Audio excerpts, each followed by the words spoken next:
राम राम दोस्तों, आप सबका मेरे चैनल प्रभु बजलों में स्वागत है। सावन के सभी मंगलवार माँ पार्वती को समर्पित है। सावन के मंगलवार पर मंगला गौरी व्रत किया जाता है।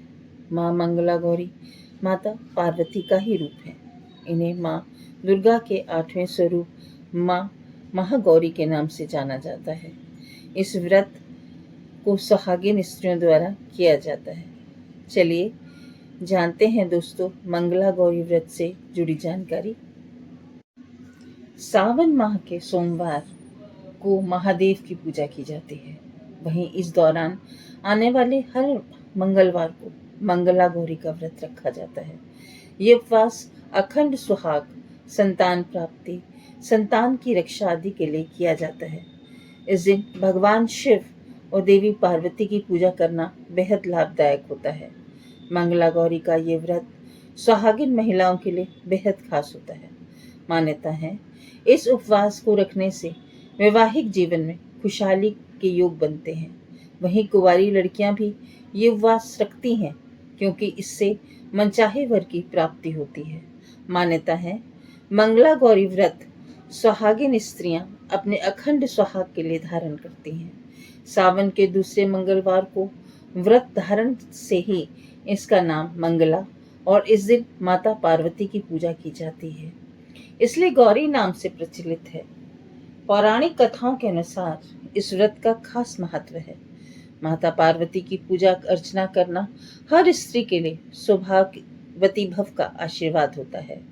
कुंवारी कन्या अगर गौरी व्रत को धारण करती है तो उन्हें संयोग वर की प्राप्ति होती है तथा विवाह में भी आ रही अड़चनें दूर हो जाती हैं।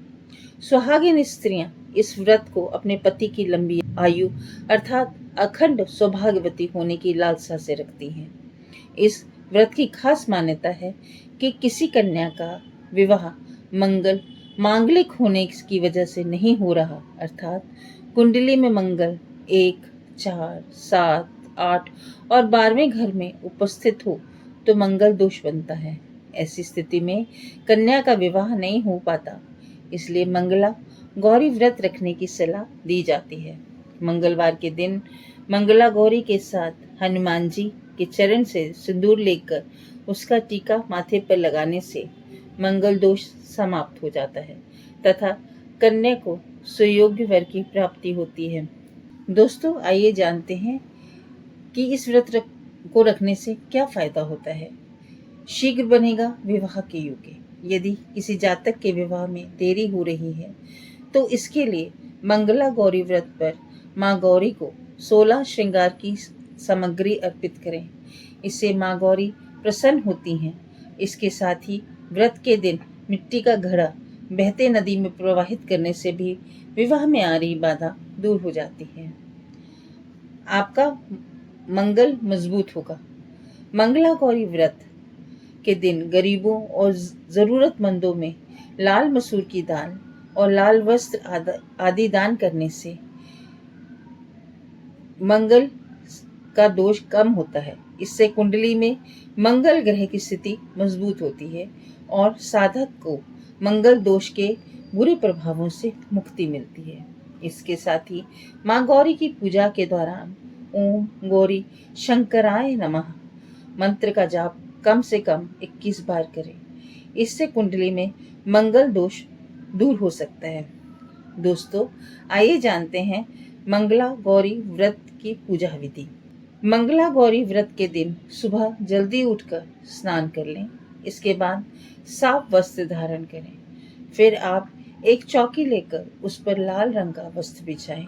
धीरे धीरे उस पर माँ गौरी की प्रतिमा और व्रत का सभी सामान रख दें। इसके बाद माँ मंगला गौरी के समक्ष व्रत का संकल्प करें और आटे से बना हुआ दीपक प्रज्वलित करें। फिर माँ गौरी की विधि विधान अनुसार पूजा करते हुए उन्हें फूल फल आदि अर्पित करें। 16 श्रृंगार अर्पित करें। अंत में आरती करें और सुख समृद्धि की प्रार्थना करें। दोस्तों मंगला गौरी का व्रत का महत्व क्या है, हम क्यों करते हैं ये व्रत, आइए जानते हैं।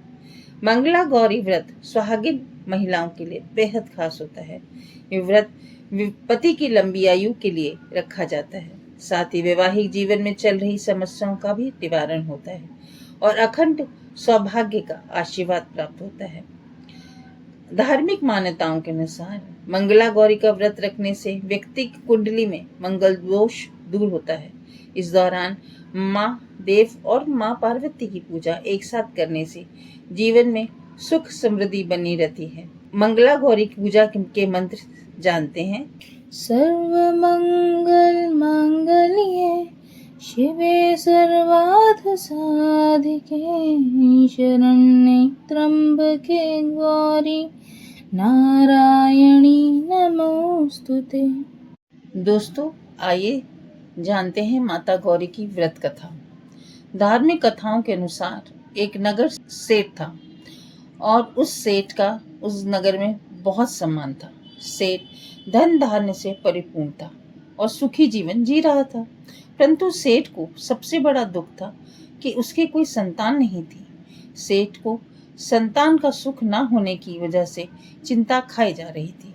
एक दिन किसी विद्वान ने सेठ से कहा कि आपको माता गौरी की पूजा अर्चना करनी चाहिए, हो सकता है आपको पुत्र सुख की प्राप्ति हो। सेठ ने अपनी पत्नी के साथ माता गौरी का व्रत विधि विधान के साथ धारण किया। समय बीतता गया। एक दिन माता गौरी ने सेठ को दर्शन दिया और कहा, मैं आपकी भक्ति से प्रसन्न हूँ, आप क्या वरदान चाहते हैं? तब सेठ और सेठानी ने पुत्र प्राप्ति का वर मांगा। माता गौरी ने सेठ से कहा, आपको पुत्र प्राप्त होगा, परंतु उसकी आयु 16 वर्ष से अधिक नहीं होगी। सेठ सेठानी चिंतित तो थे ही, पर उन्होंने वरदान स्वीकार कर लिया। कुछ समय बाद सेठानी गर्भ से थी और सेठ के घर एक पुत्र ने जन्म लिया। सेठ ने नामकरण के वक्त पुत्र का नाम चिरायु रखा। जैसे जैसे पुत्र बड़ा होने लगा, सेठ और सेठानी की चिंता बढ़ने लगी, क्योंकि 16 वर्ष के बाद उन्हें अपना पुत्र खोना था। ऐसी चिंता में डूबे सेठ को एक विद्वान ने सलाह दी, अगर आप अपने पुत्र की शादी ऐसी कन्या से कर दें जो माता गौरी की विधिवत पूजा करती हो, तो आपका कुछ हो सकता है, संकट टल जाएगा, आपकी चिंता खत्म हो जाएगी। सेठ ने ऐसा ही किया और एक बार गौरी माता भक्त के साथ चिरायु का विवाह कर दिया। जैसे ही चिरायु की उम्र 16 वर्ष हुई तो उसे तो कुछ नहीं हुआ। धीरे धीरे वे बड़ा होता चला गया और उसकी पत्नी अर्थात गौरी भक्त हमेशा गौरी माता की पूजा अर्चना करने में व्यस्त रहने लगी और उसे अखंड सौभाग्यवती भव का वरदान प्राप्त हो चुका था। अगर सेठ और सेठानी पूर्णतः चिंता मुक्त हो चुके थे। ऐसे ही माता गौरी के चमत्कारों की कथा से चलते इनकी पूजा अर्चना की जाती है, जिससे व्रत धारण करने वाले जातक कभी भी खाली हाथ नहीं रहते। इसी तरह माँ गौरी आप सबको चिरायु का वरदान दे और सौभाग्यवती रहें। जय माता दी।